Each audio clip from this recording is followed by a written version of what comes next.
Pour les archéologues, c'est un lieu mythique de l'histoire de la Syrie.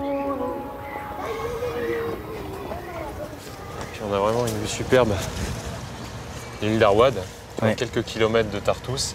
Donc vraiment le dernier réduit des croisés en Orient, une fois chassé du Krach des Chevaliers, de Tartous à la fin du XIIIe siècle, au tout début du XIVe siècle, quelques Templiers conservent encore cette île, mais ils sont chassés définitivement, ils fuient vers Chypre et puis vers l'Occident.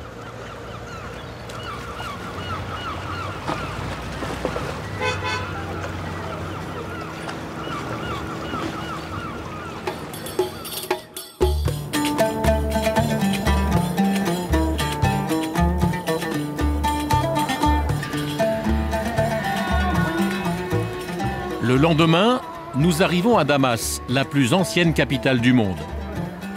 30 siècles d'histoire. Il est 7 heures du matin, la grande mosquée s'éveille. Comme chaque jour avant l'ouverture, c'est le grand nettoyage.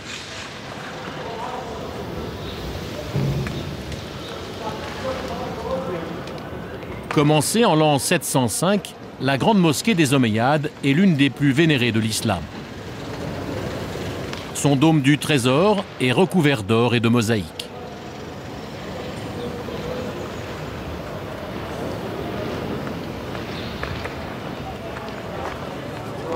En face de la mosquée, l'entrée du souk hamidier.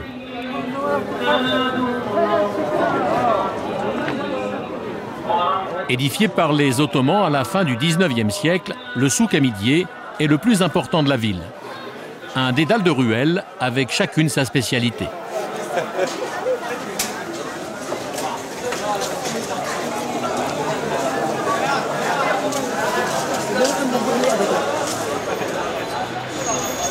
On va passer par là, c'est là en fait derrière. Avant de rejoindre le nord du pays, Benjamin et Cyril, les archéologues français, retrouvent la boutique de leur forgeron dans le souk au métaux. Ça c'est le modèle de base. تذكر كيف انت عملت رسم حوالين نفس الشكل. Il a gardé le patron de l'année dernière. On trouve des truelles qui sont de prix raisonnable ici et que nous faisons retailler pour qu'elles soient plus solides, plus faciles à manier sur les sondages pour gratter la terre. Donc en fait, on retaille des truelles un peu plus grandes sur une forme plus petite. Tous les archéologues viennent chez nous, c'est le bouche à oreille. On a même les étudiants en archéologie qui sont sur les sites antiques. Ils viennent s'approvisionner chez nous, nous leur taillons leurs truelles sur mesure.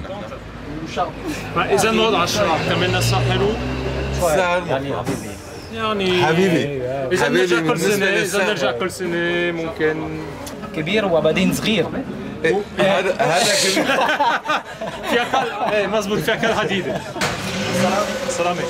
Rendez-vous est pris pour récupérer les truelles dans 2 heures. En attendant, Benjamin et Cyril ont été rejoints par 2 autres Français qui participent à leur mission dans le nord du pays.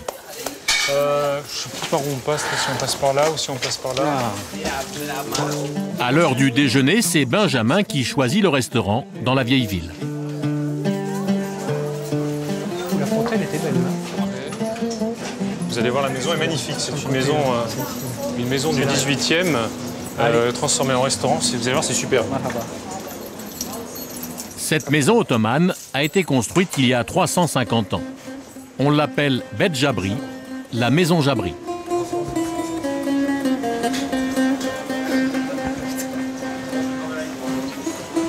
C'est là. C'est joli parce qu'on a le décor ottoman et puis en même temps il y a les arbres à l'intérieur qui poussent, donc ça fait... Et l'été ils enlèvent un peu la bâche pour être en plein air.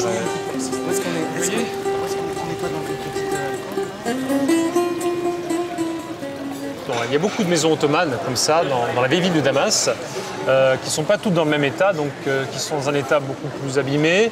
C'est quelque chose qui est très apaisant, avec la fontaine qui est l'élément récurrent de la maison ottomane. Donc on a quelque chose de très apaisant pour le déjeuner, le dîner. C'est vraiment un cadre parfait pour la vie en Orient.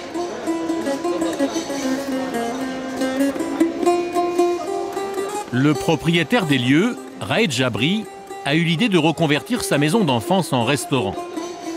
Aujourd'hui entièrement rénovée, la maison Jabri est un fleuron du patrimoine de Damas. À l'époque mamelouk, au XVIIe siècle, on appelait ça le style amlak. On faisait venir des pierres, on les taillait, on les sculptait, et après on les peignait. Ici, la couleur a un petit peu disparu, mais c'était comme ça avant.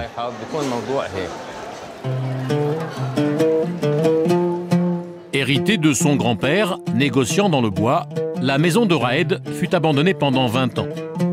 Contre l'avis de tous, il décide un jour de lui redonner vie.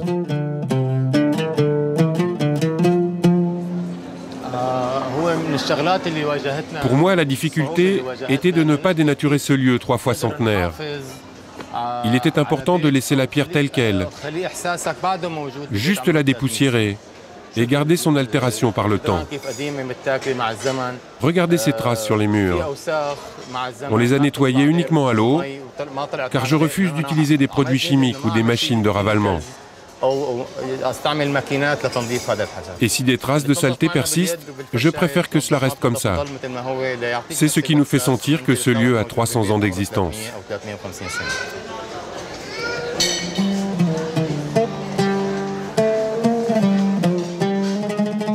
À l'intérieur aussi, Raed Jabri a tout refait, avec la même philosophie, dans le respect de l'histoire originelle de la maison.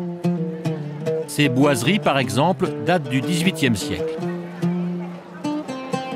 Les mosaïques sont typiques de la région. Les sols sont d'origine et découpés à la main. Il n'y avait pas de machine à l'époque. Nous les avons trouvés dans un très mauvais état. Certaines dalles étaient manquantes, d'autres étaient cassées. Nous avons tout enlevé et numéroté pièce par pièce. Ensuite, nous les avons replacées à l'endroit exact où elles se trouvaient, mais sur un nouveau marbre. Aujourd'hui, sa maison accueille des visiteurs du monde entier, mais elle garde toujours le goût de son enfance. Je me souviens, dans mon enfance, c'est ici qu'était stocké le sucre, le boulgour et le riz. Et nous, on en faisait des collines, on jouait dessus et on se prenait des fessées. Je suis un enfant de cette maison, mais aussi un enfant de Damas. Je suis l'enfant de la capitale la plus mythique de l'histoire de l'humanité. Alors, comment y veiller? Comment la protéger? En la préservant, en l'aimant et en restaurant toutes ces petites choses.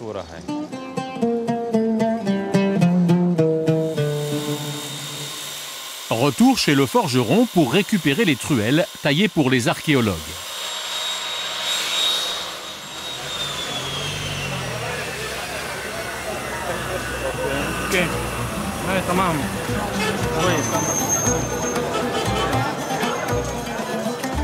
L'affaire est faite.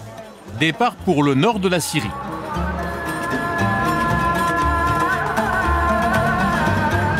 Cinq heures de route pour rejoindre les fouilles d'une autre forteresse mythique de la présence croisée en Syrie.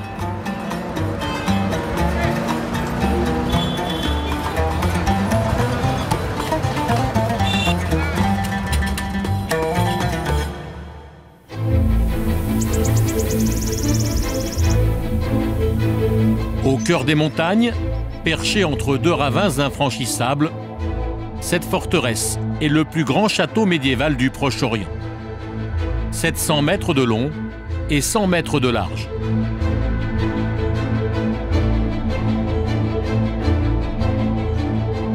Un château fort érigé par les croisés au tout début du XIIe siècle, le château de Saladin.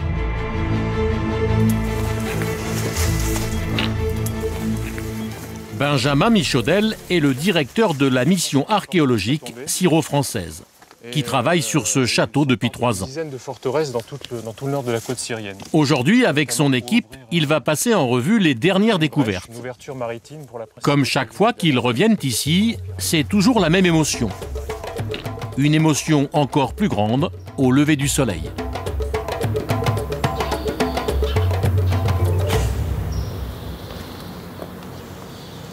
Quand même.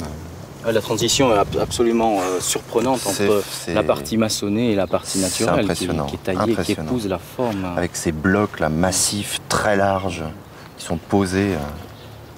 En Occident, la hauteur des assises est beaucoup plus réduite. Là, on a des assises qui mesurent 80 cm, des blocs qui font parfois 2, 3, 4 mètres de long. C'est absolument fantastique. On dirait qu'il y a une sorte de compétition entre la manière de tailler sous l'Antiquité et là, à l'époque médiévale. Spécificité du château de Saladin, la forteresse est séparée du village qu'elle protégeait par un fossé de 28 mètres de profondeur.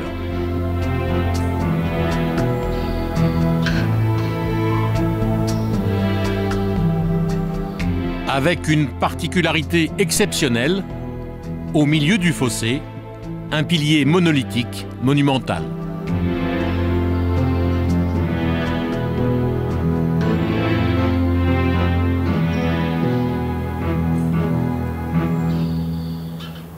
Cette pile, oui, elle est unique par sa grandeur, par sa construction, et elle permet de passer du village à l'intérieur du château avec 2 passerelles amovibles en bois qui peuvent être retirées lors des sièges ou des attaques de la forteresse.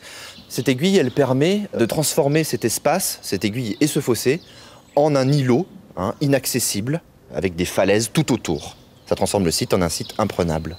Arriver à tailler une aiguille sur une taille hauteur sans qu'elle s'effondre ou sans qu'elle ait de brisure ou de problèmes structurels, oui, c'est la prouesse aussi. On a quoi là, 6 mètres à la base à peu près de côté, 6 par 4 à peu près. Ouais, et presque plus d'une vingtaine de mètres de hauteur, donc c'est quand même un ouvrage considérable.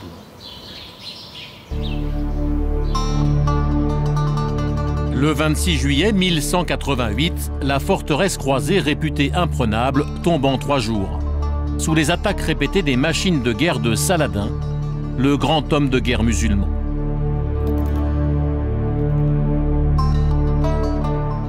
Nous sommes à la fin du XIIe siècle. Saladin vient de reprendre Jérusalem aux croisés et entreprend de bouter les chrétiens hors de Syrie. Des siècles plus tard, certains détails divisent encore les archéologues.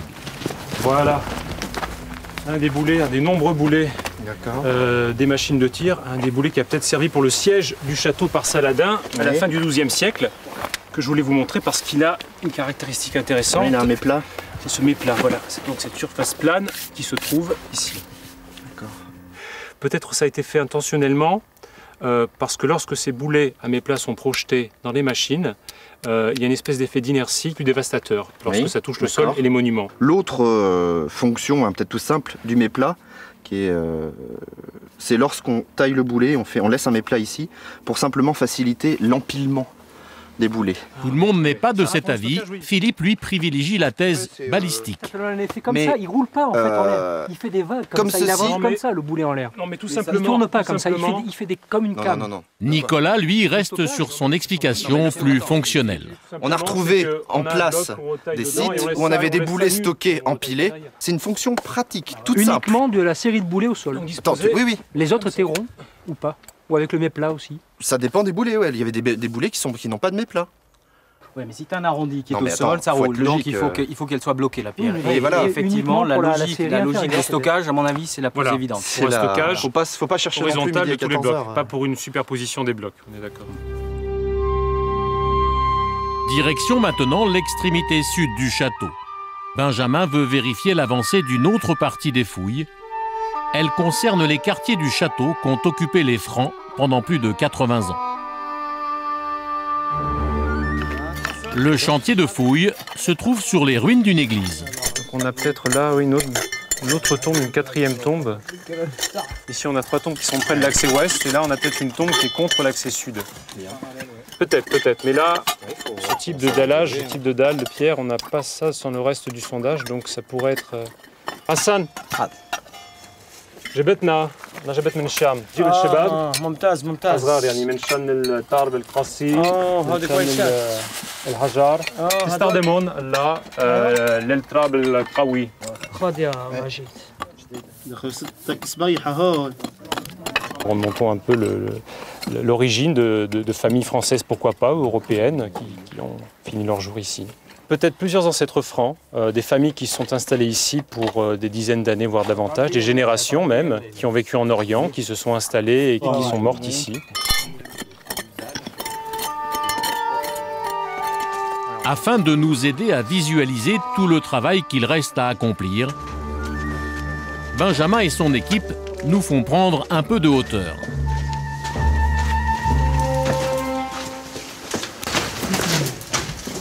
Nous sommes au sommet de la tour maîtresse du donjon et nous avons une vue spectaculaire de l'ensemble de la forteresse, de la haute cour. En bas, c'est encore une zone terra incognita, donc c'est encore une zone que nous n'avons pas étudiée, qui va être étudiée prochainement et qui nous révélera, j'espère, d'autres informations précieuses sur la vie des habitants à l'intérieur de la forteresse. En fait, devant nous, nous avons 5 siècles d'histoire. Nous reviendrons en Syrie, mais auparavant, direction le sud de l'Italie.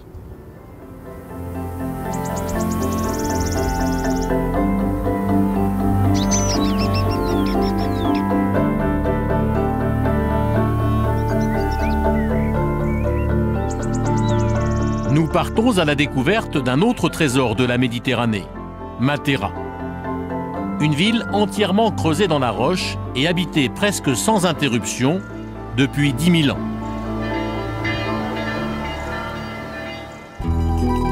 Presque, parce que, au milieu des années 1950, le destin de Matera bascule. Surpopulation, insalubrité, malaria, les Sassi, du nom italien de ces grottes, sont considérés comme la honte de l'Italie. Le gouvernement évacue et reloge ses habitants dans un nouveau quartier moderne. Pendant 50 ans, les Sassi ressemblent à un village fantôme, jusqu'au jour où une poignée d'habitants va décider de faire revivre la ville morte.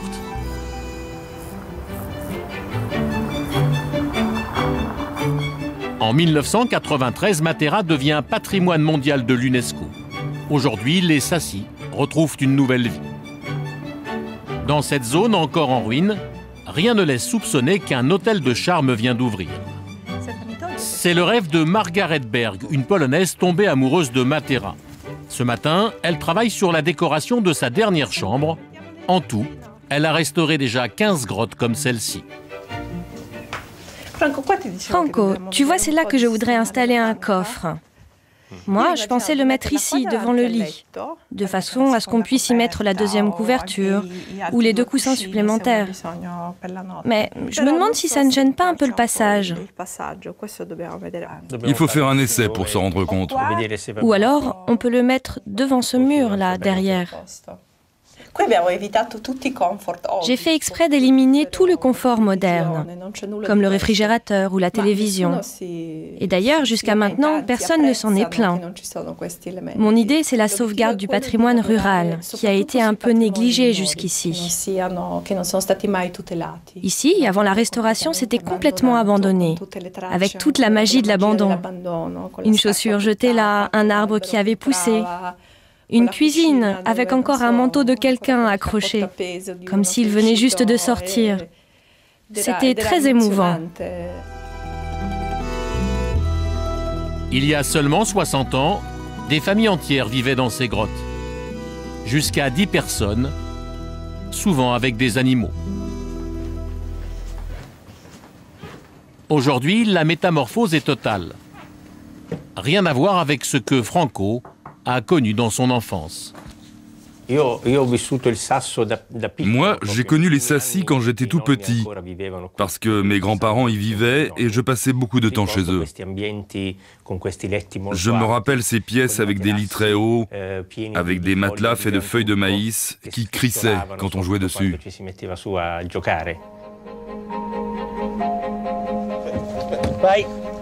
Justement, Franco reçoit aujourd'hui un coffre récupéré dans la région. Avec son fils Antonio, 26 ans, il l'achemine jusqu'à son atelier à ciel ouvert, directement au cœur des Sassi.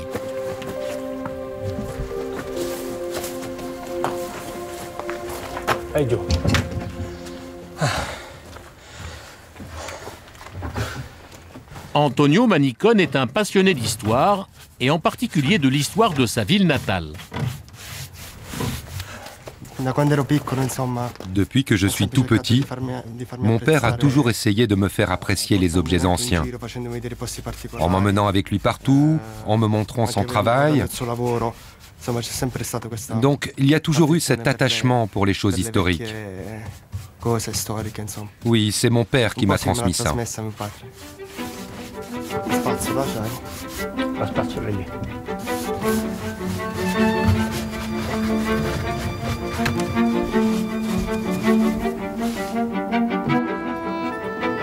Antonio connaît parfaitement chaque recoin de Matera.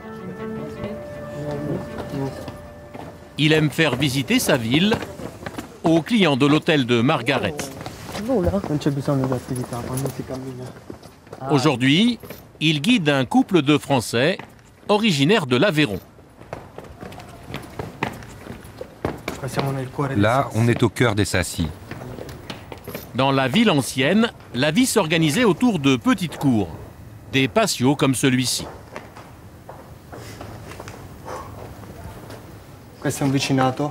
Voilà justement un vicinato, avec les portes des maisons qui donnent toutes sur la cour.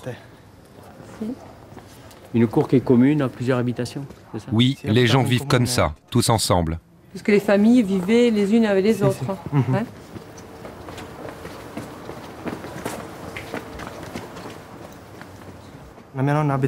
Ma grand-mère habitait juste au-dessus. Et quand j'étais petit, je venais souvent dans cette partie des Sacy. Je jouais avec les enfants qui vivaient ici. Et c'est comme ça que j'ai eu l'occasion de goûter un peu à cette vie. Mais le plus surprenant se trouve dans la partie abandonnée de Matera. On peut encore y voir des grottes intactes, telles qu'elles étaient avant l'évacuation de la ville. Les voûtes sont hautes, parce qu'on commençait à creuser par le haut. On n'utilisait pas d'échafaudage, et du haut, on descendait vers le bas au fur et à mesure qu'on avait besoin d'espace. L'inclinaison particulière de la pièce, donc de la voûte, permet de recevoir la lumière du soleil. Donc l'hiver, les rayons du soleil arrivent jusqu'au fond, et l'été, par contre, il s'arrête à l'entrée de la grotte. Comme ça, il fait frais l'été et chaud l'hiver. Et l'orientation, c'était... C'est sud. Sud, voilà, c'est ça. Okay. Quelques marches plus bas, une salle qui garde encore son mystère.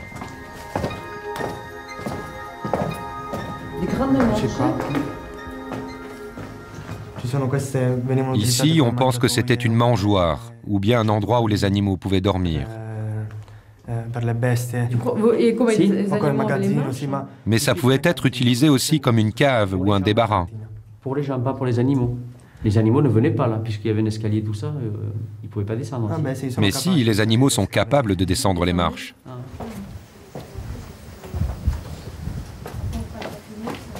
Encore un peu plus haut, toujours dans la partie abandonnée de la ville, c'est une autre surprise qu'Antonio réserve aux visiteurs.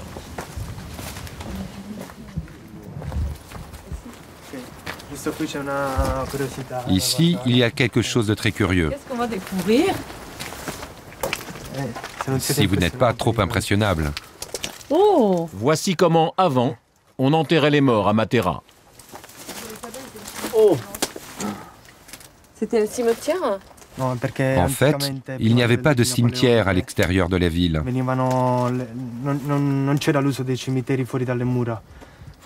Alors les gens étaient enterrés dans des cryptes, sous les églises.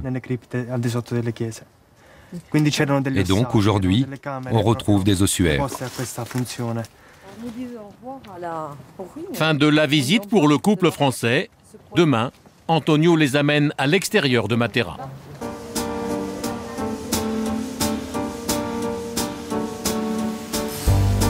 Aujourd'hui, la plus grosse activité se trouve dans la partie neuve de la ville, construite dans les années 50. Matera, 60 000 habitants, est une ville typique du sud de l'Italie. Le dimanche matin, la tradition, c'est d'acheter des gâteaux pour le déjeuner. Ilaria Doria, une jeune étudiante italienne, nous invite à la suivre. Posso ordinarti un vassoietto di pasticcini per due? Tipo quello, sì, quello piccolo, perfetto. Elle a rendez-vous pour le déjeuner dans une des premières maisons restaurées au cœur des Sacy. Poi questi come sono invece? Due così. C'est un peu une institution du dimanche matin où tout le monde vient et voilà, après le café, avant l'apéro, on va prendre la pâtisserie à ramener pour le déjeuner.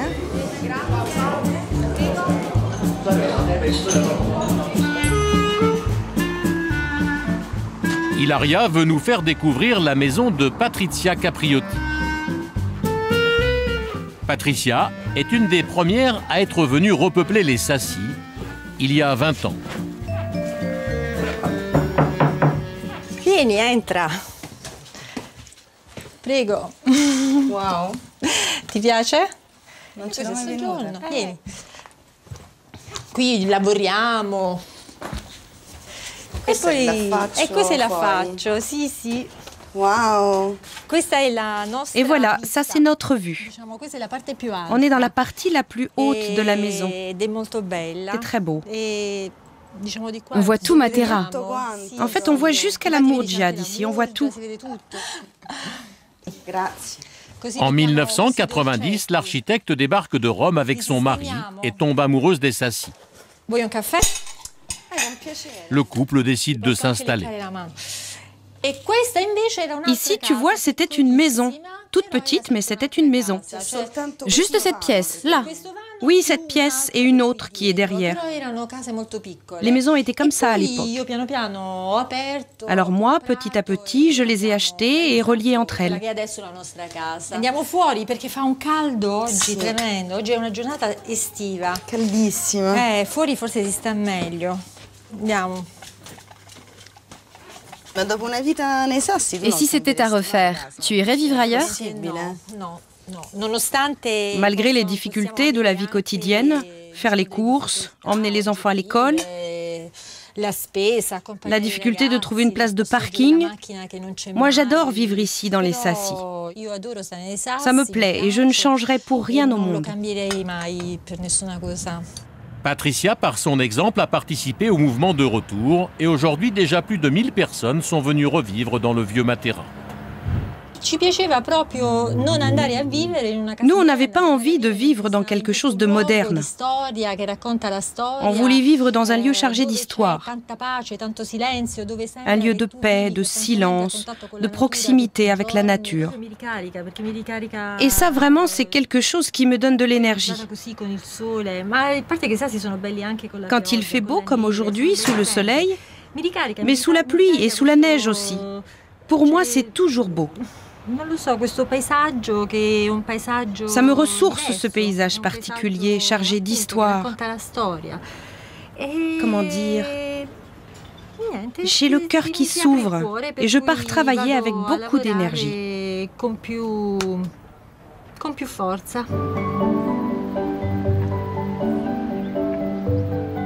L'activité a repris dans le centre historique et des milliers de visiteurs du monde entier viennent découvrir la ville troglodytique. Cet après-midi, Christine et Patrick retrouvent Antonio pour une découverte hors de la ville. Mais auparavant, arrêt obligatoire pour préparer le pique-nique chez Arturo, une figure des Sassi.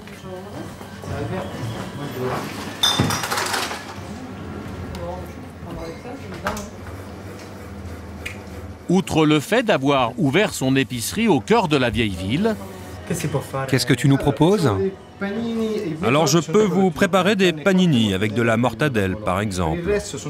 Arturo met un point d'honneur à ne proposer que des produits fabriqués par les artisans de la région. Tout est d'ici, aussi bien les fromages que la charcuterie.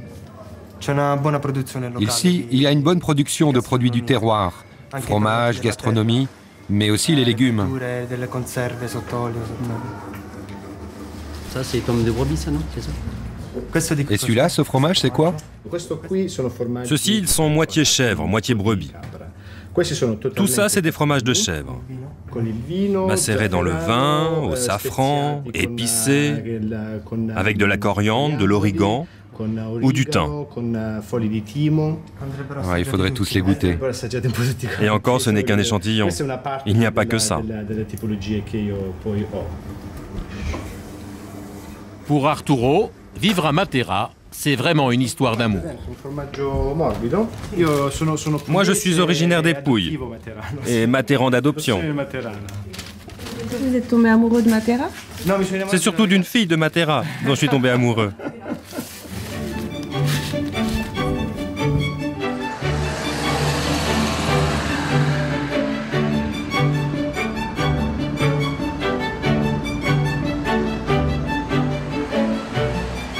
Depuis son enfance, Antonio explore Matera et ses environs.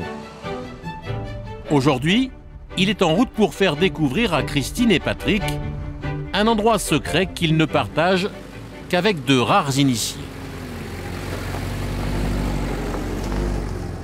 Un monastère creusé directement dans la roche où vécurent des moines entre le Xe et le XIVe siècle.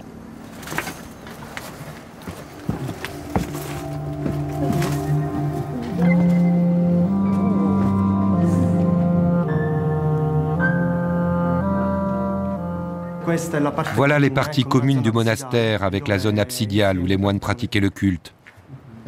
Et nous allons voir dans la partie basse les cellules où vivaient les moines.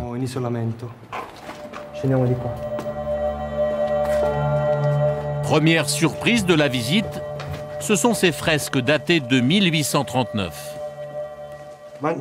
Il manque la tête. Ça, c'est parce qu'avant et après la Deuxième Guerre mondiale, beaucoup d'églises ont été saccagées. On pratiquait la technique de l'arrachage. Il suffisait d'appliquer une toile ou une feuille sur la fresque pour qu'elle s'y colle. Et dans un deuxième temps, en arrachant la toile, le dessin de la fresque venait avec et on pouvait l'emporter.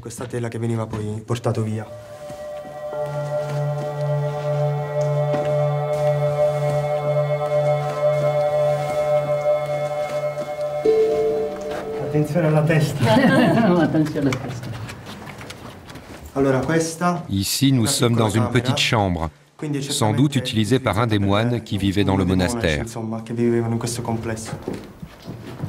C'est fascinant d'imaginer comment vivaient les moines. Ils choisissaient ces lieux difficiles d'accès pour vivre en méditation totale, totalement isolés. Ici, il n'y a que la nature, le silence et la méditation. C'est vraiment un site unique.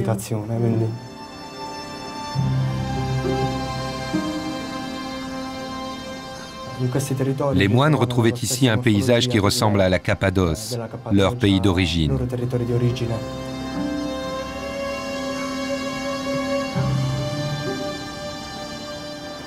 Depuis la préhistoire, les hommes ont toujours trouvé refuge dans ces grottes.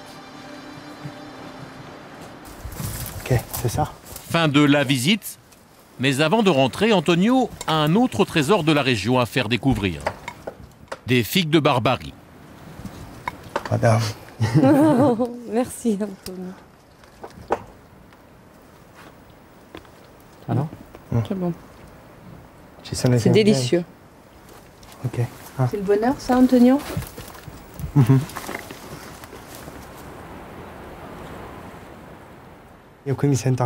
Ici, je me sens chez moi. Et je crois que les gens qui viennent ici peuvent aussi ressentir cela. Chacun retrouve en quelque sorte ses racines. C'est ça qui attire tous les gens qui viennent découvrir la région. C'est la paix des sens. C'est une belle ville et moi, j'aime vivre ici.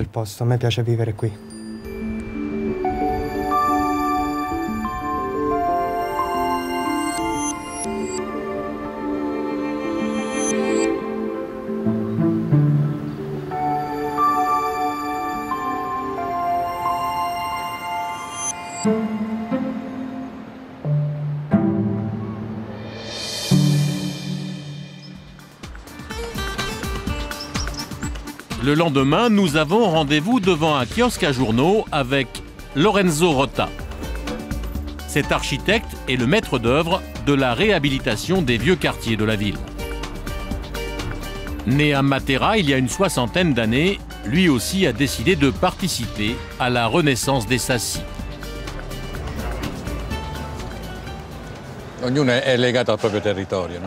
Je crois que chacun est lié à sa région natale. Par exemple, un Milanais se sent bien à Milan. Moi, je suis né ici. Je suis parti pour faire mes études, mais je suis revenu. J'en avais besoin. Et surtout, j'ai eu la chance de revenir au moment où on avait besoin d'architectes comme moi. Et c'est tout ça qui fait que je suis attaché à ma ville. Ce matin, Lorenzo Rota a rendez-vous sur la Piazza Veneto, la grande place de la mairie, avec Jean-Yves Marin, un autre amoureux de Matera. Cet historien français revient après plusieurs années d'absence. Il est venu admirer la dernière découverte de Lorenzo Rota, une citerne souterraine monumentale.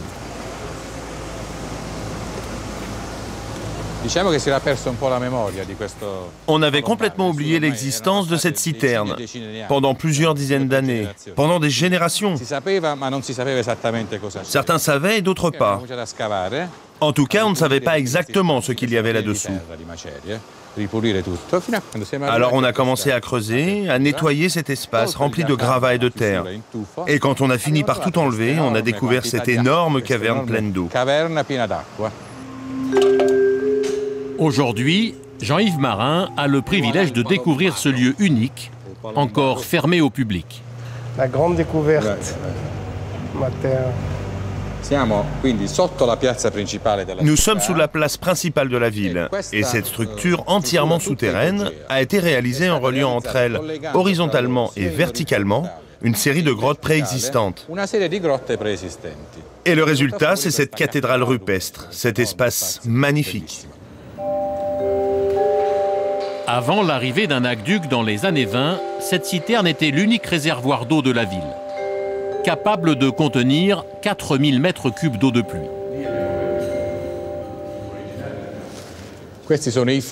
Ces trous, ce sont les puits qui donnaient sur la place. C'est par là que les gens descendaient leurs seaux, remontaient l'eau et ensuite ils remplissaient leurs brocs. Cette citerne est la clé de Matera. Tout l'habitat rupestre des Sacy fonctionne avec ce système de récolte d'eau. Cette caverne aux dimensions inédites a été construite en réunissant une série de grottes plus petites. L'adaptation est extraordinaire parce que depuis la préhistoire, l'homme passe son temps à adapter, à recreuser, à prendre des structures qui ont été faites parfois des siècles, voire des millénaires avant, et à les réutiliser pour des fonctions qui correspondent à ses besoins. Et encore au XVIIIe siècle, au XIXe siècle, on va aller recreuser ici pour arriver à cette chose tout à fait somptueuse et qui remplit un rôle important, puisqu'évidemment nous sommes dans une région très sèche et que le problème de l'eau est constant.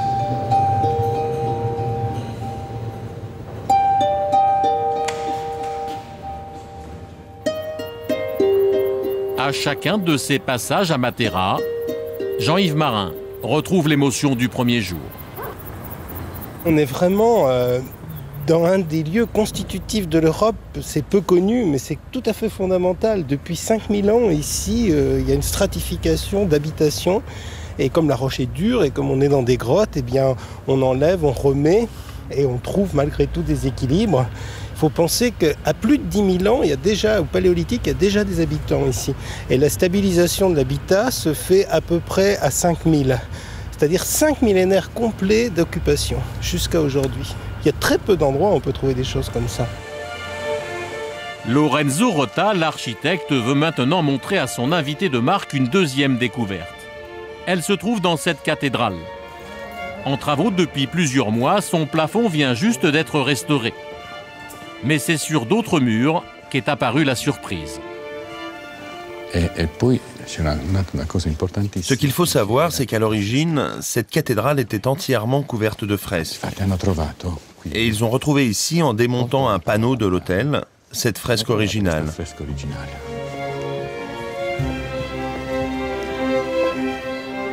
La fresque du jugement dernier représente l'enfer et le purgatoire.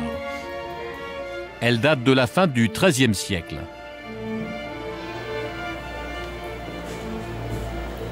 Ici, en Italie, dès qu'on enlève un petit peu quelque chose, immédiatement, on trouve des choses absolument extraordinaires. Vous avez beaucoup de chance. C'est vrai.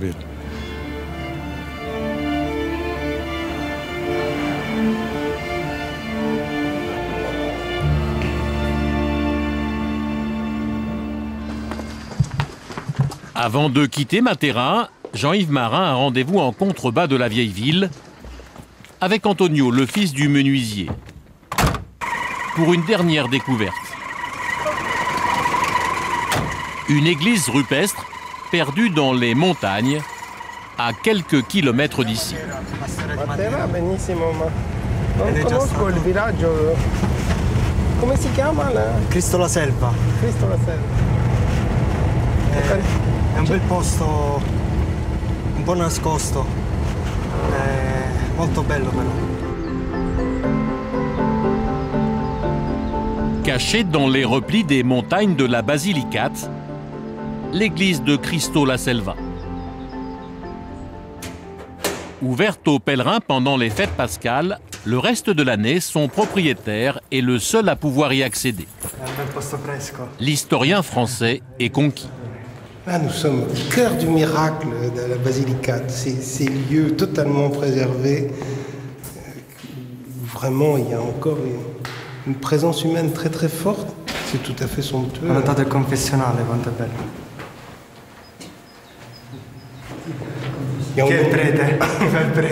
On imagine que le prêtre s'assoit ici, bien sûr, et puis qu'il confesse à la fois toujours deux personnes. Il y en a une qui attend et l'autre, comme on peut le voir dans toutes les églises, normalement avec un meuble. Et ici, taillé directement dans la pierre, avec toujours ce souci de réaliser un petit peu des sculptures, même tout à fait élémentaires, mais pour renforcer l'esthétique du lieu. L'église, réputée pour ses miracles, attire les pèlerins qui viennent se recueillir devant la fresque du Cristo la Selva, le Christ des bois. Dans la version originelle de l'église, il n'y avait que cette partie. Il y avait cette bande votive et les pèlerins la suivaient jusqu'à l'autel en la léchant avec la langue et en faisant une prière.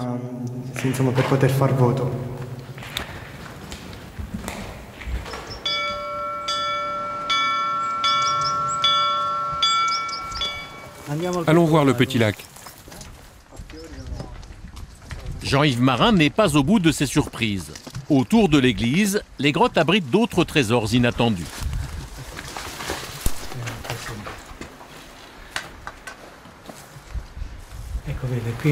Vous voyez, l'eau descend de la roche et tombe goutte à goutte le long de cette plante pour finir dans ce bassin. Ici, c'était un abreuvoir pour les animaux. Le bien le plus précieux ici, l'eau. Pour ça, il faut des rigoles partout dans la montagne pour essayer de concentrer quelques mètres cubes d'eau. Là, on a un caprier, des lentilles d'eau et des asperges sauvages. On coupe les cils de cette plante et c'est au printemps qu'on les ramasse. C'est un véritable écosystème conservé et qui vient renforcer la visite du sanctuaire, qui permet de comprendre ces montagnes. C'est tout à fait fantastique.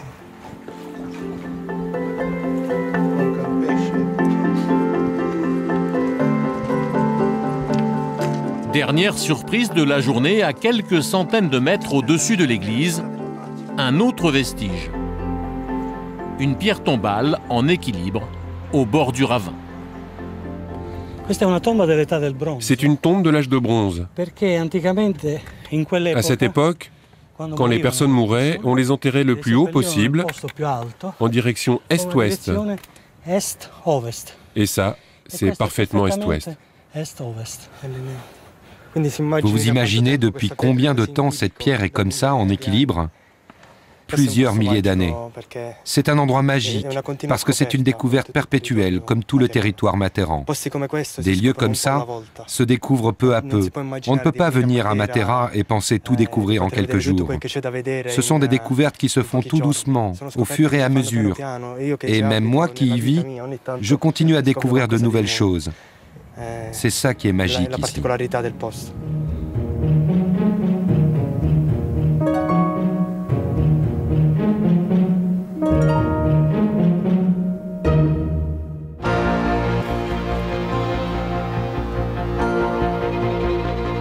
Retour en Syrie.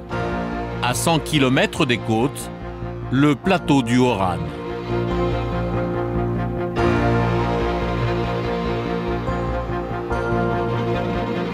Bosra, c'est le symbole de la Syrie antique. Nous sommes en 150 après Jésus-Christ. Les Romains achèvent la colonisation du pays. À Bosra, ils construisent ce théâtre.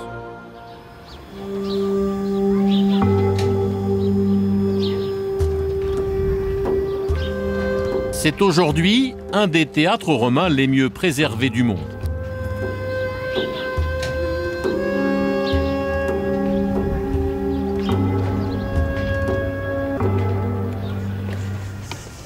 Alors, où est-ce que c'est par là qu'il y a une grande inscription sur les escaliers? Annie et Maurice Sartre, c'est le couple d'historiens français spécialistes de ce site unique. On ne se lasse jamais de venir. Ils y reviennent régulièrement et en connaissent tous les secrets. Toujours aussi beau, aussi spectaculaire. Le théâtre a surtout tenu bon parce que très vite, après la conquête islamique, il y a eu une forteresse qui a été construite tout autour. Les croisés se sont présentés au moins 2 fois devant Bosra, ils n'ont jamais réussi à s'en emparer. Et puis l'intérieur même du théâtre a été comblé. En fait, il y avait des casernes qui étaient construites. Il y avait un premier étage de caserne qui avait été nivelé ensuite avec de la terre. Il y avait un deuxième étage de caserne et au-dessus même une petite mosquée. Donc à partir de 1947, il a suffi de démolir ce qui était à l'intérieur pour retrouver l'ensemble des gradins tels que vous les voyez aujourd'hui. Au XIXe siècle, n'apparaissait que le dernier étage de gradin, celui qu'on voit tout en haut, avec 2 colonnes, 2 petites colonnes qui étaient encore restées debout.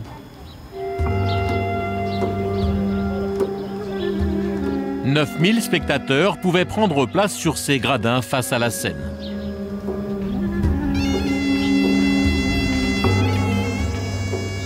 Aujourd'hui, des colonnes neuves soutiennent quelques chapiteaux abîmés, mais d'origine. On sait qu'on pouvait donner des extraits des pièces de théâtre classiques. Alors effectivement, de l'Échille, de l'Euripide, du Sophocle, etc. Mais on a évolué vers un type de spectacle beaucoup moins intellectuel, avec des pantomimes, avec des spectacles de danse, avec des spectacles de chant, etc. Elle est plus par là-bas peut-être. Au début des années 1970 et pendant 10 ans, Annie et Maurice Sartre ont arpenté les gradins du théâtre pour inventorier les inscriptions laissées dans le basalte. Là, il y en a une, regarde, mais c'est encore un... Ah si, voilà, regarde où ils sont. Juste en dessous, là-bas. Ah oui. Voilà. Attends, je vais faire une photo en enfilade. C'est un peu irréel. Si on traduit le mot, ça veut dire les batteurs de cuivre. Alors ça peut paraître étrange, mais c'est tout simplement qu'il y avait une place réservée.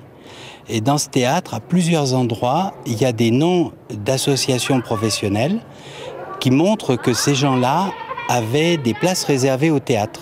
Donc là, on avait les batteurs de cuivre, puis un peu plus haut sont les fabricants d'outres. Donc d'outres en peau de mouton, de chèvre, je ne sais, de chameau, et parce qu'il fallait équiper les caravanes qui partaient dans le désert.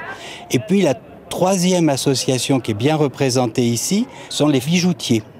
Crus. Alors ça c'est la lettre, une lettre grecque dont on ne voit que la partie supérieure parce que le bloc est cassé ici, hein, il a été abîmé. Donc on a une lettre grecque qui est un chi, alors qui ressemble à un X. Et puis là nous avons un U en forme d'Y. Hein. Et donc nous on peut compléter la suite parce que ce mot, ce début de mot est tout à fait connu.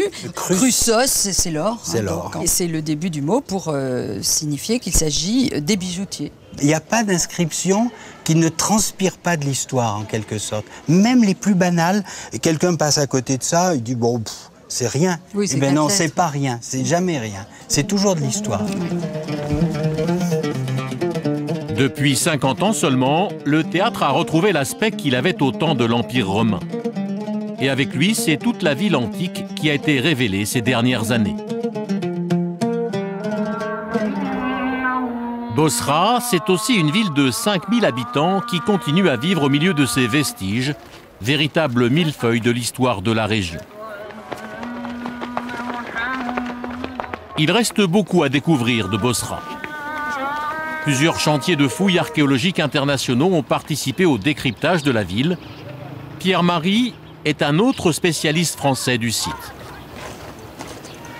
En arrivant à Bosra, il y a une vingtaine d'années, je roulais sur ce sol en bitume, là, cette route goudronnée, qui recouvrait en fait les vestiges d'une grande partie de la rue principale de Bosra, cette rue qui menait du quartier central vers le camp romain qui était situé dans la partie nord de la ville. Pierre-Marie Blanc dirige ces fouilles depuis 3 ans. Avec ses ouvriers bosriotes, il tente de démêler l'histoire du site. Ici se dressait une cathédrale construite à la fin du 5e siècle, elle-même bâtie sur un ancien site romain.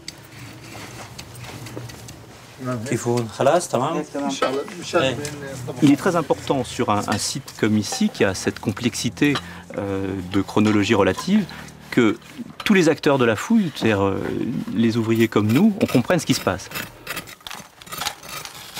Par exemple, la trace rouge verticale que nous voyons ici, c'est en fait la trace d'un tremblement de terre, de l'ouverture du sol qui s'est produite vraisemblablement dans la deuxième moitié du 6e siècle de notre ère, qui a dû effrayer les gens à cette époque-là, qui se sont dépêchés de la combler avec cette terre rouge. Et ça, pour l'archéologue, c'est une mine absolument prodigieuse d'informations, parce qu'en particulier, on a, si vous vous approchez par exemple, ici, vous avez un petit noyau d'olive carbonisé, qui a donc brûlé dans une vie antérieure et qui se trouve conservé dans le sol après pour l'éternité quasiment. Une fois que quelque chose, un élément est minéralisé, et brûlé, et carbonisé, ça va nous renseigner sur ce que mangeaient les gens, ce qui cultivaient, ce qui les environnait. Et c'est un renvoi d'informations extrêmement, pour nous, extrêmement utile. Haït est bosriote. Sa famille vit ici depuis 500 ans et il participe aux fouilles de la mission syro-française depuis 15 ans. Lorsqu'un visiteur passe par chez nous, j'adore lui raconter notre histoire et ce qu'a été notre terre. Je suis un enfant de ce pays et je me dois de connaître l'histoire de ma propre terre et des civilisations qui l'ont traversée. Romaine, byzantine, nabatéenne, ayoubide, islamique. J'ai appris à connaître tout ça et ça me fait plaisir de le partager. Longtemps fermée, la région s'ouvre aujourd'hui aux visiteurs du monde entier.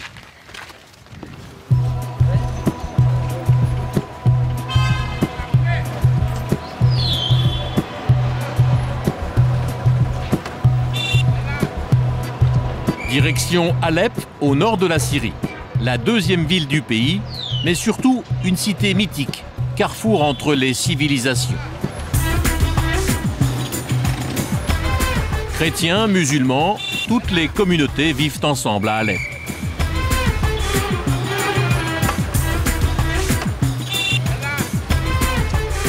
Son souk est le plus célèbre de la Syrie. 10 km d'un lacis de ruelles et d'impasses, avec ses échoppes et ses odeurs.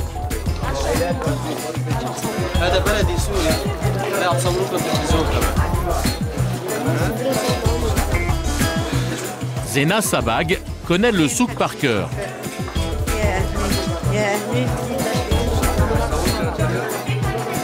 C'est son univers depuis l'âge de 14 ans.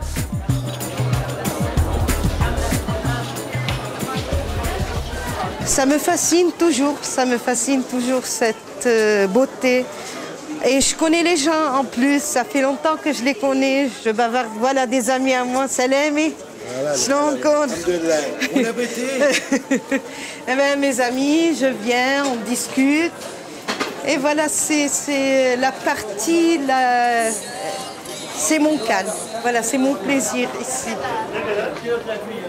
Native d'Alep, Zena Sabag est professeure d'art plastique à l'école française. Attachée aux traditions de son pays, elle connaît bien les petits artisans de la ville. Avec l'association française Fil d'Ocre, elle les aide et les encourage.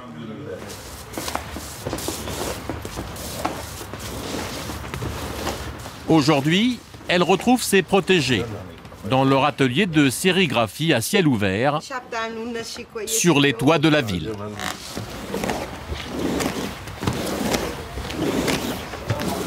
C'est la famille Roumier, les frères Roumier. Ils ont hérité ce métier de leur père. Maintenant, ils préparent les foulards traditionnels. Et chaque motif représente une tribune ou bien un village. Et depuis 10 ans, je les supplie pour qu'ils n'arrêtent pas. Et ils ont repris un peu. Maintenant, ils ont un petit commerce, ça va. On essaye de les aider pour trouver des débouchés. C'est comme ça qu'on peut garder la mémoire de ce beau pays. C'est une mémoire et il faut pas elle ne doit pas disparaître. Elle ne doit pas disparaître.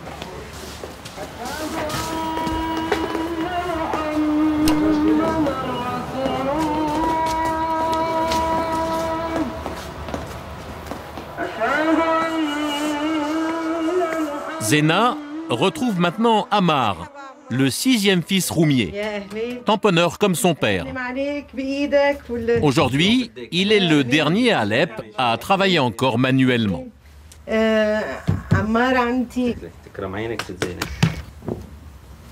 Ce qui est impressionnant dans son travail, qu'il part du rien. Il y a un tissu blanc comme ça vide et après il a tout dans sa tête.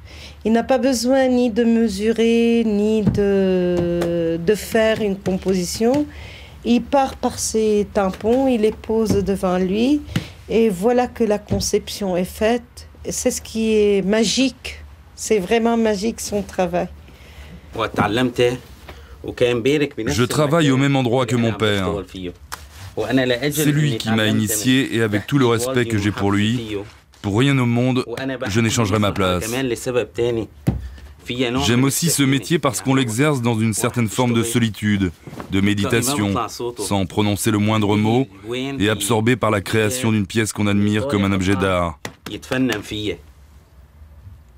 J'aime ce métier pour cette forme de solitude. Quand je travaille, j'ai besoin d'une concentration totale. Je donne toute mon attention et mon dévouement à la création parce que j'aime ce que je fais et j'y prends beaucoup de plaisir. Chaque pièce est unique. C'est ça la différence entre la machine et la main d'Ammar. Parce qu'il ne peut pas faire 2 fois la même chose, le même mouvement, le même geste. Ce n'est pas parfait et c'est ça la beauté de la pièce. Parce que on voit l'erreur humaine qui est très... c'est humain, c'est sensible. Ça passe des choses. Ça raconte des histoires. Ces tampons sculptés dans le bois de mûrier ne sont plus fabriqués aujourd'hui. C'est Zena qui, avec son association, a récupéré les derniers pour Ammar. Elle en a gardé quelques-uns et tous les jeudis, dans son atelier, elle apprend à ses élèves de l'école française à tamponner. Réfléchissez avant de commencer, parce qu'après, tu ne vas pas faire une très belle composition. Allez, Cindy, quelle couleur? Le bleu aussi? Bon, d'accord. Moi, j'aime bien initier les enfants à tout ce qui est comme tradition ici. Parce que s'il n'y a pas d'ancien, il n'y a pas de nouveau. Et là, eux, à mon avis, ils doivent connaître tous ces métiers qui sont en train de disparaître. Et comme ça, peut-être, dans l'avenir, eux, ils vont penser à faire quelque chose de nouveau avec ce qui était avant. De renouveler les anciens métiers traditionnels. C'est un plaisir pour moi de faire découvrir les enfants de ce pays leurs traditions. Voilà. Et là, on va mettre le tissu. Alors, j'adore ce que tu as fait.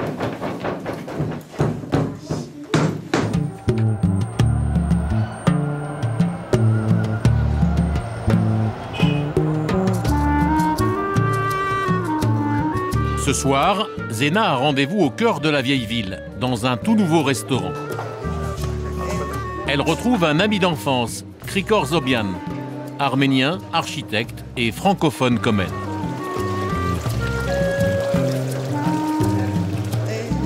Dans cette vieille maison à l'épine, restaurée ouverte depuis quelques semaines, ils viennent déguster le kebab keraz, un plat sucré-salé typique d'Alep.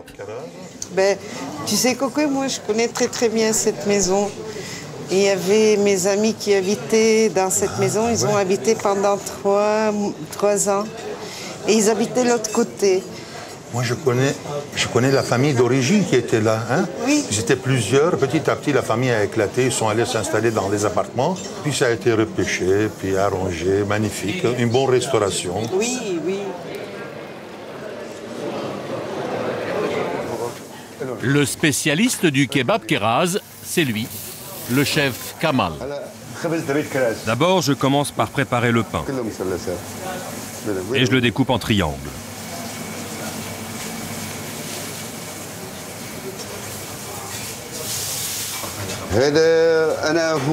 En fait, le kebab Keraz, c'est vraiment ma spécialité.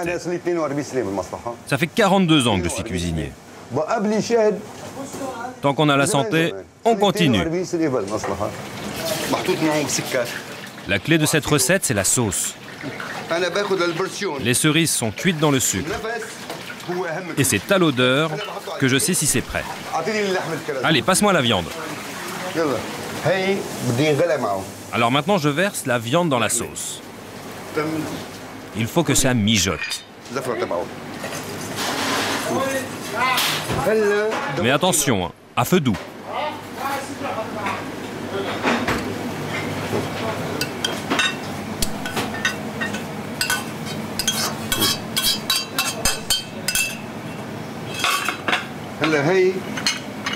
Et la touche finale, j'ajoute quelques pignons de pain, une pincée de cannelle et du persil. Et voilà, regardez comme c'est beau.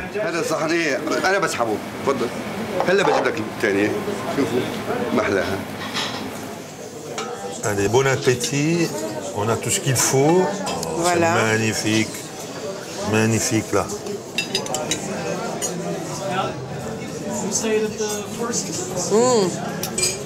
C'est très bon, c'est délicieux. C'est comme le plat de ma mère. Hein? Ce plat, c'est seulement à Alep. Il n'y a que à Alep qui font ce plat. Les cerisiers, ces cerisiers ne sont que à Alep. Surtout les griottes ne se trouvent que dans notre région. Parce qu'on peut avoir des cerises un peu à gauche, à droite, dans toute la Syrie, mais les griottes, ces cerises petites, foncées, rouge foncé et acides, on ne trouve que. Pour moi, c'est un patrimoine. C'est l'histoire de cette ville aussi. De savoir faire un bon mélange de sucré, acide, salé, donner le bon goût. C'est la bonne cuisine à l'épine.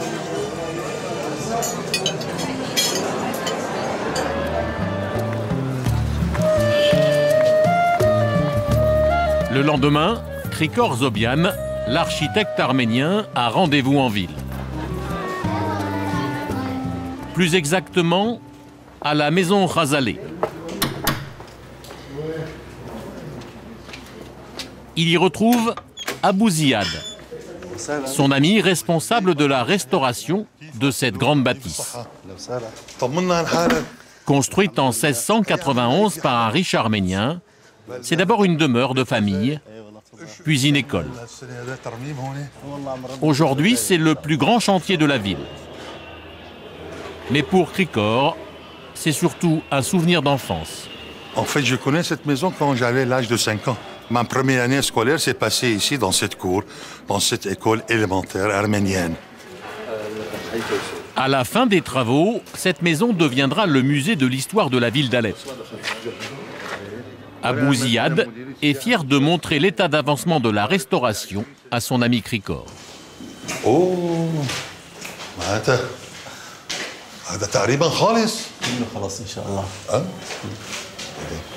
Ça nous a pris 6 mois. Ici, on a restauré tout le plafond. On lui a redonné son aspect d'origine, on n'a absolument rien changé. Les couleurs ont juste été ravivées, comme on faisait autrefois, avec du vinaigre et de la terre. Et ensuite, on a tout verni.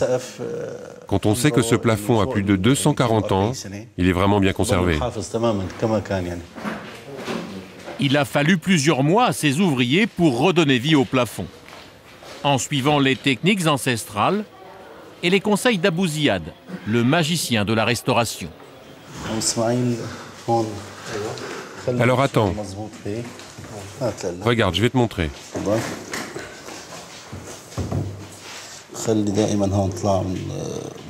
Tu dois toujours commencer ici. Et après tu remontes. Toujours du bas vers le haut.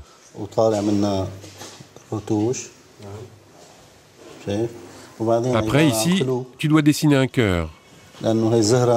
Et puis d'autres cœurs. Parce que tu vois, cette fleur, c'est une fleur féminine. Les ornements ne sont pas les mêmes dans les pièces réservées aux hommes ou aux femmes. Il faut beaucoup de patience. Et il faut travailler dans le respect de la tradition. J'ai toujours l'impression de laisser un peu de moi-même dans mon travail. C'est tellement plus difficile de restaurer de l'ancien que de faire quelque chose de nouveau.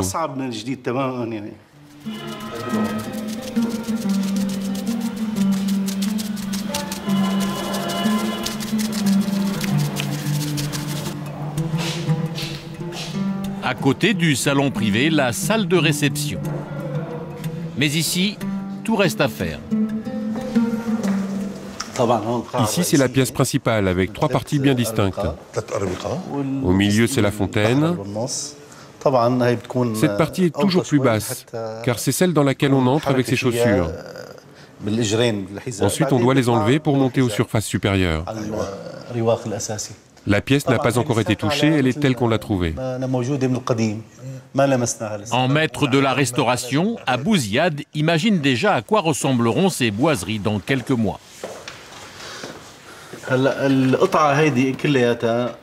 Sur ce panneau, on remarque que les motifs principaux sont faits à la feuille d'or. Le croquis de la fleur, les tiges, les feuilles, tout cela reste très visible. Avant de restaurer, il suffit de suivre ces reliefs. Après, on redessine les motifs. Comme ça, on distingue parfaitement le dessin. Après, l'artisan qui va le restaurer n'aura qu'à les suivre. Et même si c'est très vieux et très abîmé, on arrivera toujours à le refaire à neuf. Les dessins sur les murs attendent eux aussi une restauration. Pour un spécialiste comme Abou Ziad, ce sont autant de symboles qui racontent l'histoire de la maison. Là-haut, on voit des fruits, des poires, des pommes, des figues, rien que des fruits de la région. En fait, c'est parce qu'ici, cette pièce servait aux retrouvailles familiales, aux réceptions avec des invités. Et tous ces dessins qui décorent ce lieu symbolisent la générosité, l'hospitalité, la puissance et la force du propriétaire. Du coup, son invité sent tout de suite que c'est un homme bon, fort, généreux, attaché à sa terre. Et tout ça se lit sur les murs. La fin des travaux et l'ouverture du musée est prévue dans 2 ans. Encore un nouveau joyau pour le patrimoine d'Alep.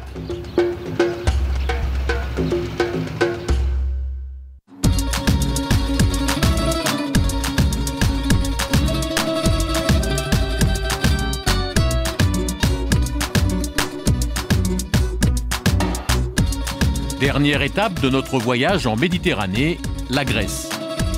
Plus exactement, l'archipel des Sporades, 11 îles principales dispersées dans des eaux cristallines. Elles abritent un parc maritime essentiel pour la protection de nombreuses espèces menacées.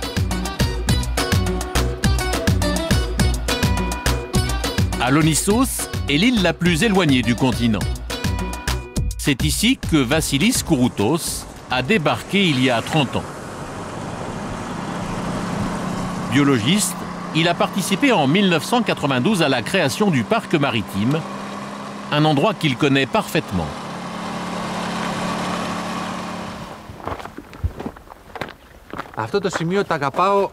Nous sommes à l'endroit que j'aime plus que tout à Alonissos. On peut voir la grande majorité des îles du parc maritime. Cette île, on l'appelle l'île des oiseaux, car les oiseaux les plus rares de la région s'y reproduisent. Et là-bas, tout au bout, c'est l'île de Piperi, là où se reproduisent les phoques.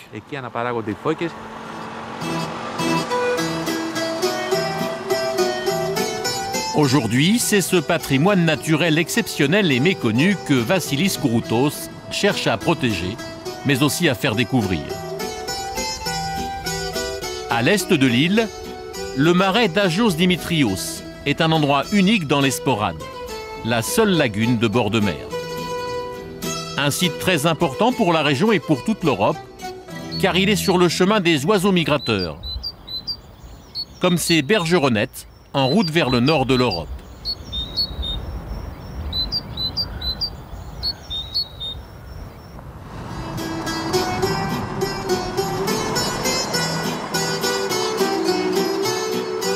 Mais ce que Vassilis veut nous montrer, c'est un petit coin de paradis à l'extrême limite de l'île.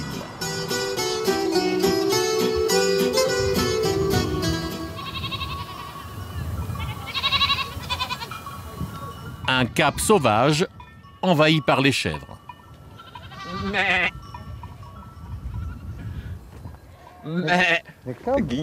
Regardez, elle est enceinte celle-là.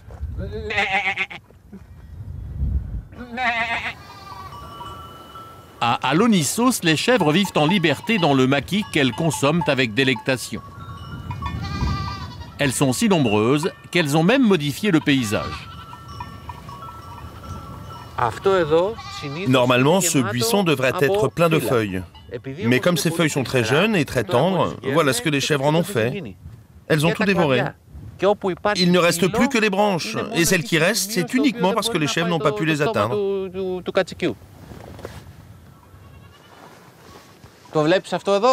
Regardez cet arbre-là. Et celui-là aussi. À l'origine, ce ne sont pas des arbres, ce sont des buissons. Mais ils sont obligés de pousser vers le haut pour échapper aux chèvres. Sans les chèvres, il y aurait des buissons partout ici, tout autour, qui couvriraient toute la colline. Pour le biologiste, la question de l'équilibre entre la faune et la flore dans le parc est un véritable casse-tête. Si les chèvres mangent toute la végétation, les animaux ne pourront plus vivre ici.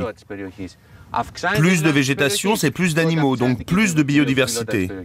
Ici, dans le parc maritime, cette biodiversité est unique. Alors il faut absolument tout faire pour la protéger. Ce n'est pas seulement un trésor pour la Grèce, mais pour le monde entier.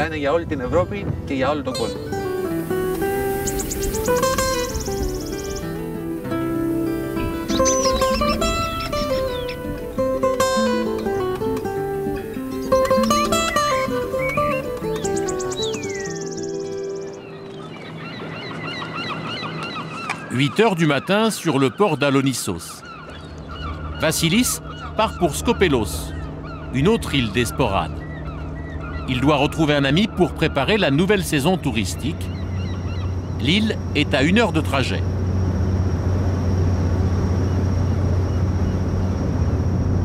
Pendant la traversée, le biologiste observe tout. Chaque apparition est pour lui une information sur la vie du parc maritime. Regardez, on a de la chance. C'est rare, c'est un Artémis. C'est une espèce protégée. Regardez, on pourrait penser qu'ils nous suivent. Mais en fait, non. Ce n'est pas exactement ça. Ce qu'ils suivent, en fait, c'est le sillage du bateau. Les remous, provoqués par les hélices, font ressortir les petits poissons dont ils se nourrissent. Ils en raffolent de ces petits poissons.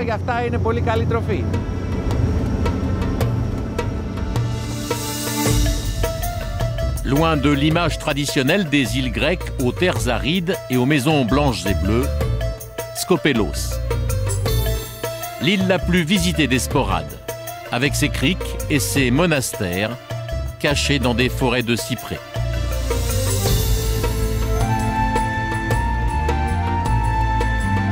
La ville de Skopelos est bâtie sur une colline. Et particularité d'Esporade, les maisons blanchies à la chaux sont recouvertes de toits rouges. Ici, quelques dizaines de pêcheurs vivent encore de leur métier.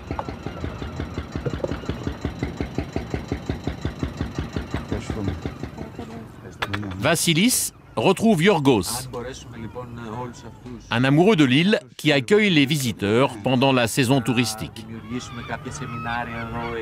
Ensemble, ils veulent promouvoir un tourisme respectueux de l'environnement et du patrimoine. Moi qui vis à Skopelos depuis 33 ans, j'aimerais bien leur faire découvrir quelque chose de plus que la plage et les restaurants. Leur faire découvrir notre culture, nos traditions, nos productions locales.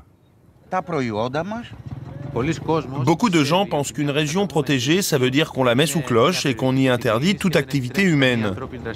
Ça, c'est une grossière erreur. Ici, on peut faire du tourisme intelligent, de la plongée, de la pêche, observer la nature, les oiseaux, les phoques. Il faut juste respecter des règles et c'est tout.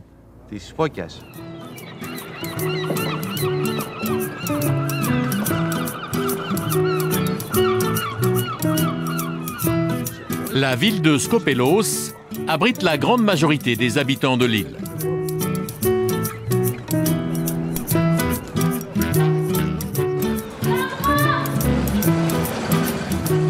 La vie s'écoule ici au rythme des fêtes religieuses. Avant Pâques, chacun repeint à la chaux les marches devant chez soi.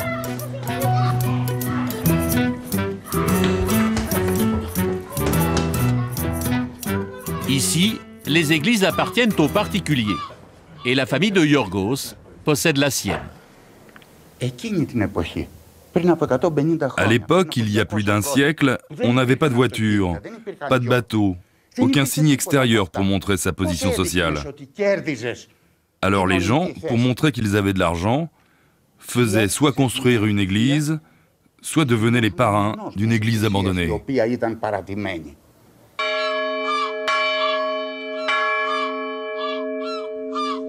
Résultat, la ville de Skopelos compte 360 églises pour 3000 habitants. Les deux amis imaginent déjà dans quelle ruelle ils feront passer leurs visiteurs. Par exemple, dans un endroit aussi petit, on peut voir une première église là, puis une deuxième, une troisième qui est en travaux, une quatrième ici, dont on aperçoit un mur, et enfin une cinquième, la grande église du Christ.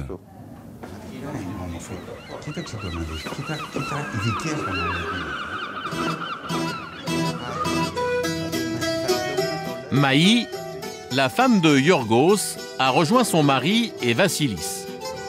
Elle participe aussi à leur projet de circuit de découverte de l'île.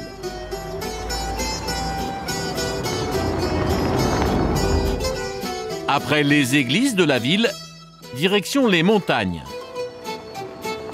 Et arrivé chez un éleveur de chèvres, Kostas Lelos.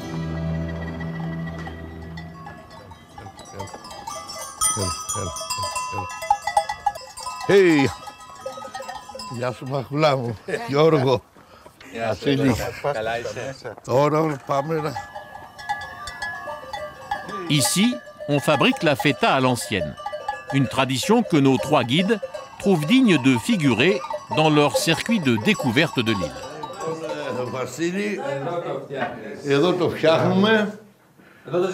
C'est ici qu'on chauffe le lait, on le fait cailler et qu'on l'égoutte. Ensuite, on le démoule et on le sale. Et après, c'est dans cet autre récipient, toujours avec du sel, qu'on le laisse vieillir. Et voilà la feta prête à être consommée.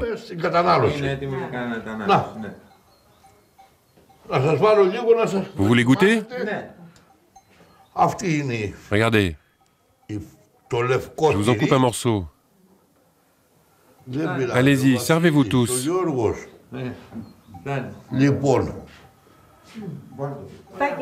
Ça, c'est pas seulement de la feta. C'est comme un pré rempli de fleurs. Quand tu le goûtes, tu as tout. Les couleurs, les odeurs et les saveurs. C'est bien ce que je dis. Ce sont des choses qui se perdent avec le temps. Il faut y revenir. Alors nous, cette façon de faire le fromage, on connaît. Mais pour les visiteurs, ça serait une découverte formidable. Toi, est-ce que ça te dérangerait si on venait ici une fois par semaine avec des gens? Pas du tout. Tous les jours, si tu veux. Pas de problème. Les chèvres posent des problèmes dans l'archipel parce qu'elles envahissent tout quand elles sont livrées à elles-mêmes. Sans berger, elles font de gros dégâts. Mais d'un autre côté, leur lait donne ce fromage. Et ça, c'est un véritable trésor pour nous.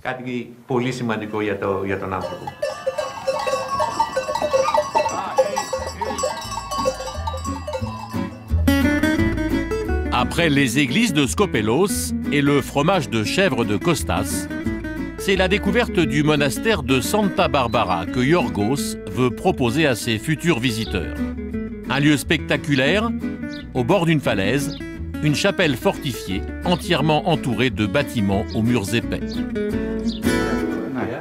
Βάλε μια φωτογραφία έτσι ωραία από εδώ. Ναι, μπράβο. Έτσι. Εδώ θα πάρε εδώ μια ωραία φωτογραφία με την πέτρα έτσι εδώ. Είναι πάρα πολύ ωραία. Ωραία, ωραία. Να κάνεις μια φωτογράφηση. Και μετά θα δούμε και από την άλλη πλευρά. Θα δούμε και από την άλλη πλευρά. Ναι, πάρε μια ωραία φωτογραφία.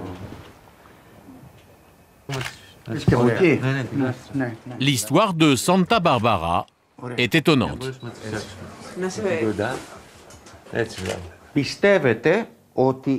Le monastère où nous sommes a été bâti par la sœur d'un moine qui vivait dans le monastère situé juste en face. Elle était très proche de son frère et elle voulait vivre à ses côtés. Elle était richissime. Alors avec sa fortune, elle a bâti ce monument. Cette plaque nous montre la date, c'était en 1697.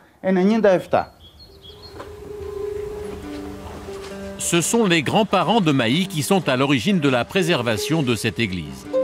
Véritable tradition dans l'archipel, les particuliers participent à la sauvegarde du patrimoine religieux.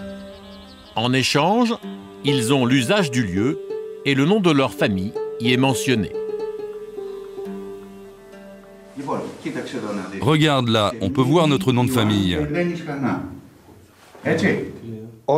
Il y a 30 ans ici, des icônes ont été volées. Et cela a été vécu comme une vraie honte pour toute la famille. Vous imaginez une église sans icône? Ici, quand on commande des icônes à un peintre, puisqu'on le paie, on a le droit de lui demander de mentionner le nom du donateur.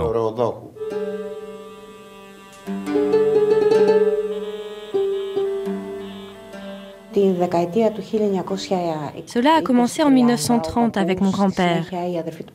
Puis c'est ma tante et maintenant ma génération qui l'avons entretenue, peinte et reconstruite. Nous avons tous vécu beaucoup de bons moments ici. Et nos enfants aussi d'ailleurs. Pour Maïs, ce monastère, c'est en fait comme une maison de famille. Elle en garde plein de bons souvenirs. Ici, on venait avec des grandes échelles qui montaient jusqu'au toit pour refaire les peintures. On a fait la fête, on a monté du bois. Comment te dire? C'est l'âme de 3 générations ici. Qu'est-ce qu'on a hébergé comme monde? Et qu'est-ce qu'on a dansé? C'est un vrai petit bijou ici. J'imagine que tu as beaucoup de souvenirs ici. Oui, beaucoup. C'est magnifique la façon dont ça a été refait. Et au moins, ce n'est pas tombé en ruine.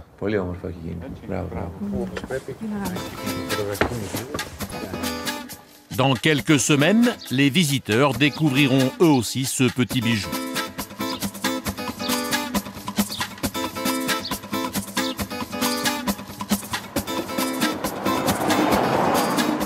Demain, Vassilis Kouroutos quitte l'île. Dernière soirée en compagnie de ses amis à Skopelos, dans un des nombreux restaurants de la ville. En cuisine, on prépare la traditionnelle pita. La pita géante qui se démoule sur la tête.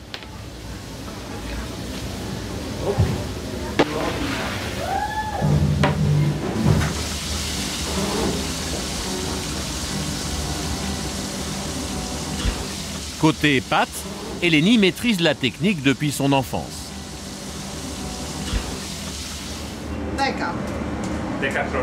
J'ai commencé toute petite, à 10 ans, dans le restaurant de mon père.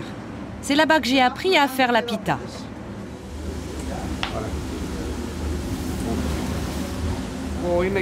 On fait toutes sortes de pita, aux légumes, aux poissons, à tout ce qu'on veut. Celle-là, c'est à la pieuvre. Elle est très bonne. Il faut beaucoup de farine pour que ça ne colle pas. Il ne faut pas avoir peur de la faire cuire très très lentement,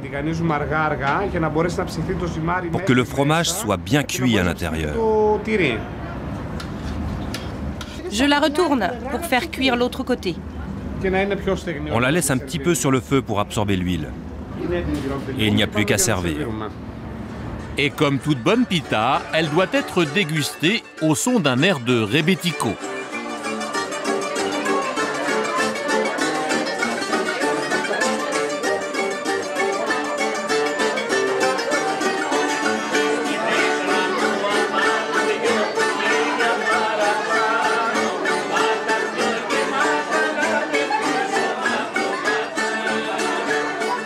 Une autre spécialité que Yorgos veut faire découvrir à ses hôtes.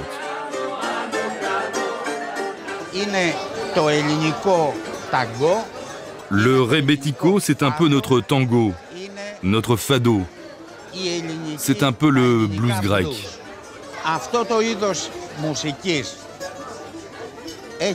Cette musique a bientôt 100 ans.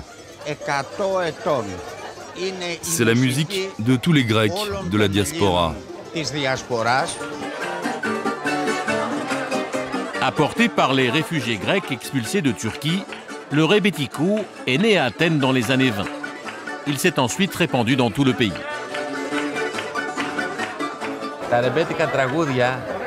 Les chansons de rebetiko sont très populaires chez les Grecs. Elles parlent de souffrance, elles parlent d'amour. Elle parle de toute la douleur qui a suivi l'expulsion des Grecs d'Asie mineure. C'est pour ça que tout le monde les connaît, tout le monde les aime. Les gens sont heureux, ils passent un bon moment en les écoutant autour d'un verre de vin.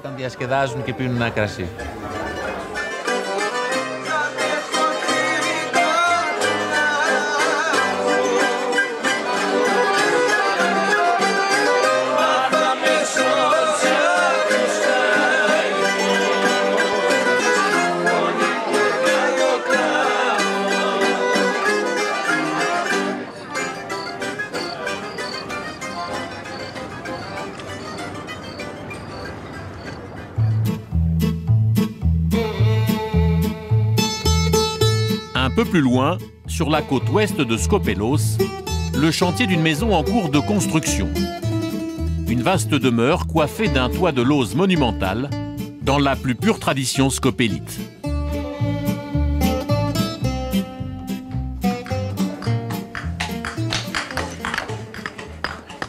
C'est la dernière réalisation de Marc Held, un architecte français installé dans l'île depuis 20 ans.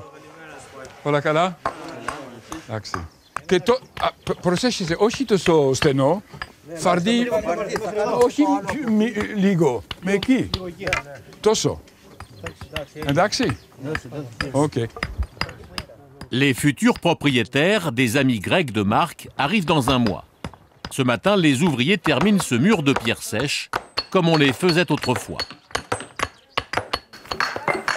Si on fait semblant d'eux, ça se voit, ça se sent. Alors si on veut que ça évoque les maisons anciennes traditionnelles de l'île, ce que je souhaitais, il faut que ce soit réalisé avec les techniques d'autrefois. Il ne faut pas tricher. Et pour respecter l'esprit de l'île, Marc fait confiance à son maître d'œuvre, Kostas.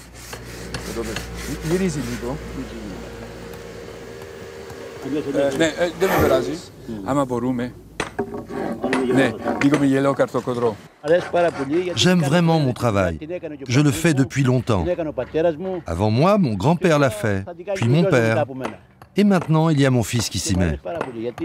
Il reprendra certainement après moi. Je le connais depuis plus de 20 ans. Et il est probablement un des derniers maçons qui sache tout faire.